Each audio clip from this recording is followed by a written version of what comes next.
जब आप छोटे थे तभी आई गेस आपका कोई फेवरेट रोबोट कैरेक्टर रहा होगा, जैसे R2D2, बम्बल बी, पावर रेंजर्स के Megazord, Doraemon. I mean the choice is yours. वैसे ही मेरा भी एक फेवरेट रोबोट कैरेक्टर है।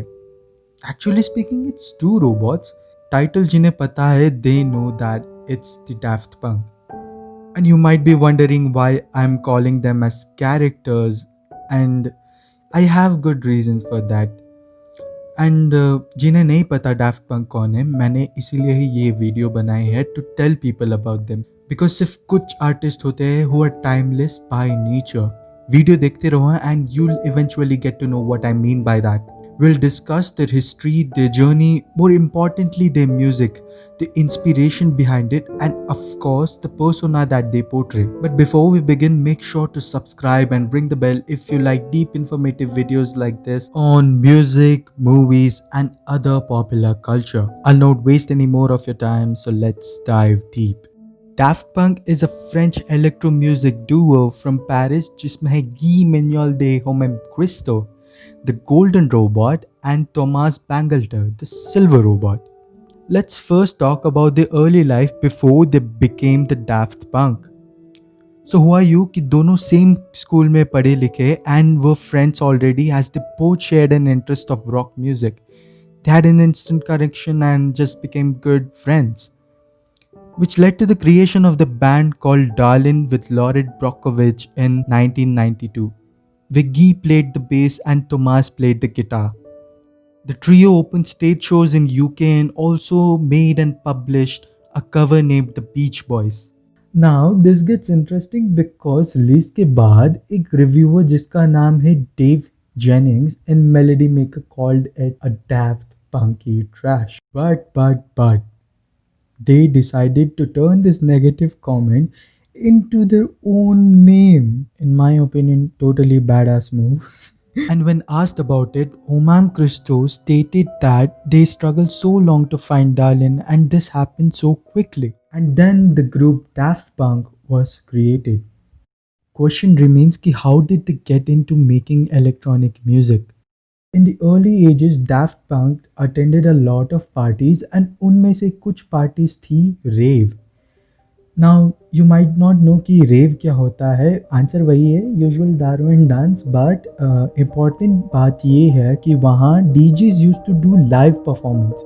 That meant कि वहाँ जो म्यूजिक बनता है was always different and unique. So गाय और थॉमस को भी इसी मूवमेंट का एक पार्ट बनना था and they wanted to make their own music. उन्होंने ड्रम मशीन्स और सिंथेसाइजर्स के साथ खेलना शुरू किया and started recording from Thomas's dad's home studio, who was also a singer back in the day.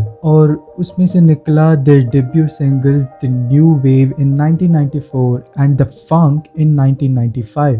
In the mid to late 90s, Daft Punk performed live without costumes in many different places, including the US. In 1996, the duo were featured at an even further event in Wisconsin, the first public performance in the US. In addition to live original performances, they performed in various clubs using vinyl records from their own collection. They were known for incorporating various styles of music into the DJ sets at that time.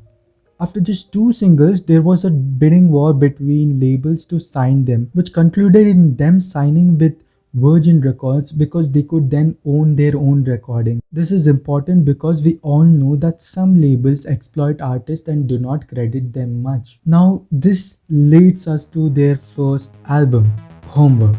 It was their debut album, but initially कोई plan नहीं था album बनाने का. But in the span of 5 months, they made so many songs that they thought it could be converted into a good album. It had elements of house music and it almost revived the genre because it was perfect for clubs and parties at that time.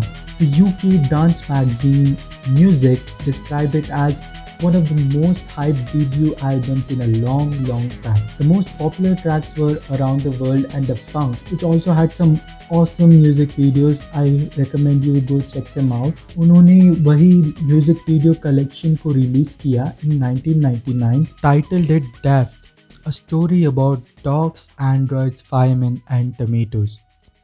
मन की आवाज़ कहती है crazy. इसके बाद आया उनका second album discovery in 2001. This shocked a lot of fans because it took a completely different approach from the acid and funk infused music style to a synth pop oriented style.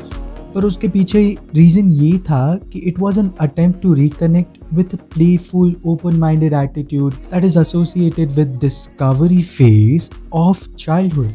Thomas described it as an exploration of song structures and musical forms, whereas Homework was raw electronic music, which is true because it was jam-packed with elements from multiple genres like disco, R&B, house, funk, and many more. It used many samples from the 70s and 80s era and was a major hit.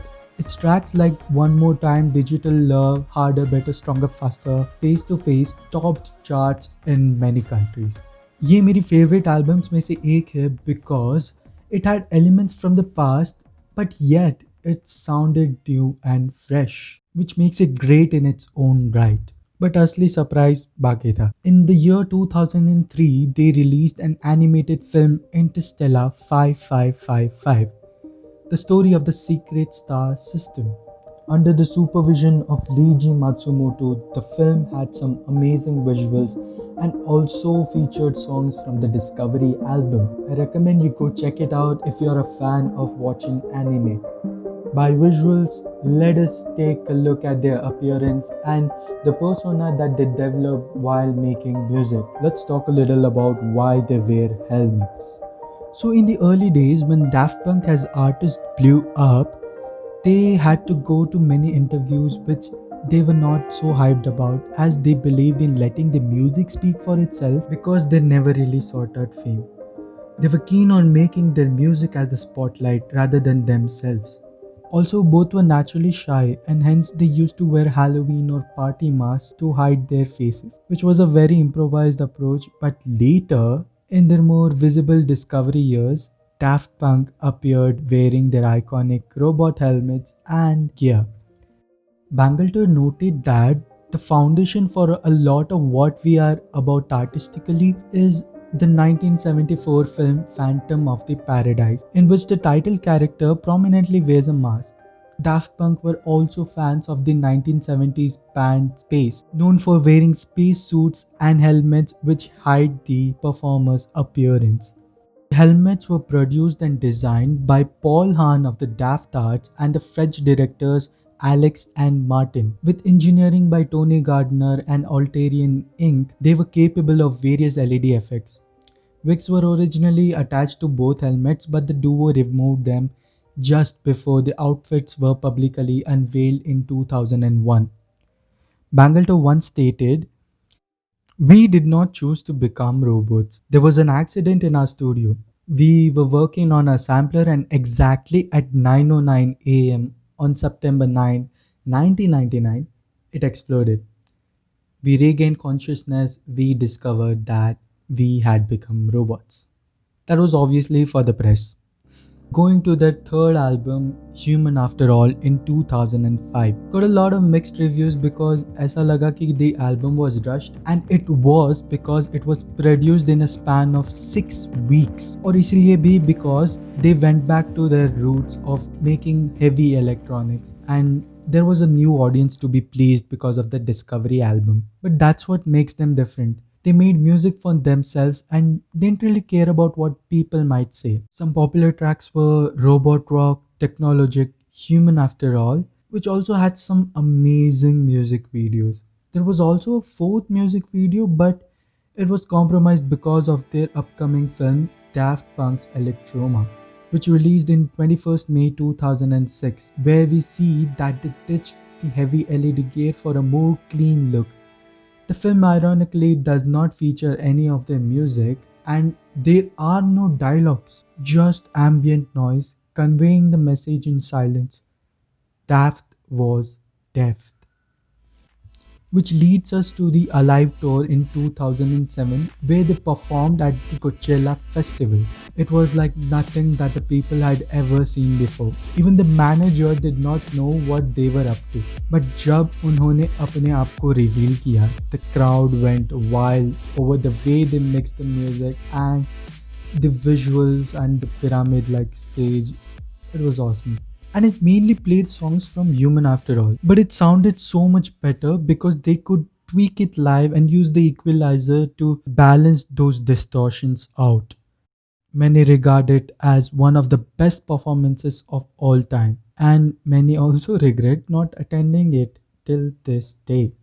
In 2009, Daft Punk won Grammy Awards for Alive 2007. Then came Tron Legacy in 2010. At the 2009 San Diego Comic Con, it was announced that the duo composed 24 tracks from the film Tron Legacy. Daft Punk's score was arranged and orchestrated by Joseph Trapanese. The band collaborated with him for 2 years on the score from pre-production to completion. The score featured 85-piece orchestra recorded at Airlander Studios in London. Joseph Kosinski, director of the film, referred to the score as being a mixture of orchestral and electronic elements. The members of the Daft Punk also made a cameo appearance as disco jock programs wearing their trademark robot helmets within the film's virtual world.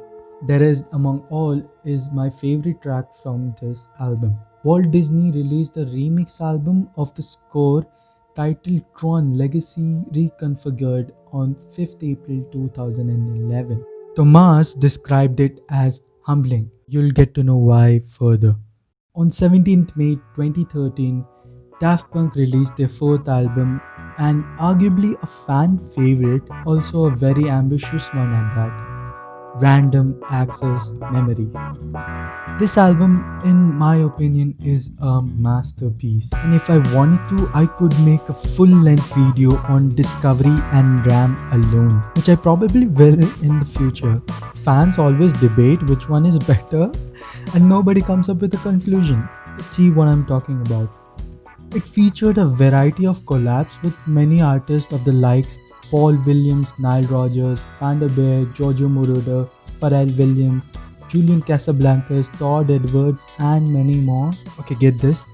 The album was made on the basis of live instrumentation and limited the use of electronic instruments to drum machines, a custom modular synthesizer, and vintage vocoders. They did this because they realized that they were not happy using samples and loops, and that's why the humbling part. The recording took place in Henson Recording Studios, Conway Recording Studios, and Capitol Studios in California, Electric Lady Studios in New York, and in Gang Recording Studios in Paris. What makes that album great is how it was engineered, how it was produced, the stories that it told, the variety of artists that there are, and the amazing music that they produced together. It was a global hit. The song Get Lucky was UK's number one most streamed single on Spotify and held that spot for 4 weeks. I describe this album as an homage to music itself. The songs speak for themselves and have influence and elements from a variety of genres.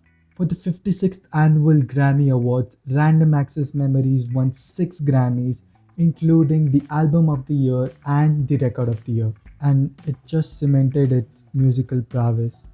I don't really want to pick out songs and suggest you because the whole album is so good. But anyways, Get Lucky, Lose Yourself to Dance, and Doing It Right are some of the more famous ones. But I rather suggest you listen to the whole album. Since then, Daft Punk really haven't released any albums after Ram, but that doesn't mean that they are not innovating anymore. On 22nd September 2016, Canadian R&B singer The Weeknd released the track Starboy featuring Daft Punk. The song later hit number 1 on the Billboard Hot 100, becoming Daft Punk's first number 1 song in US. On 17th November, Weeknd also released I Feel It Coming, which also featured Daft Punk. Throughout the years following the Starboy collaborations, Bangalter and Homam Christo have worked solo as producers, appearing on several projects. On 21st June 2017, the Australian band Parcels released the song Overnight, produced and co-written by Daft Punk. So what's the conclusion?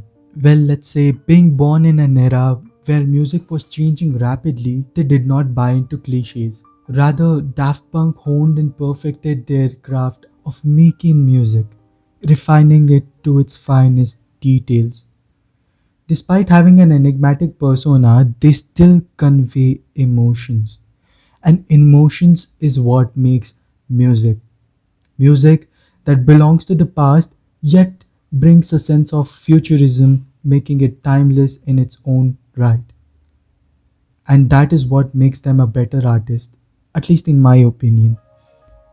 Whatever happens next, they still remain my favorite robots for years and years to come.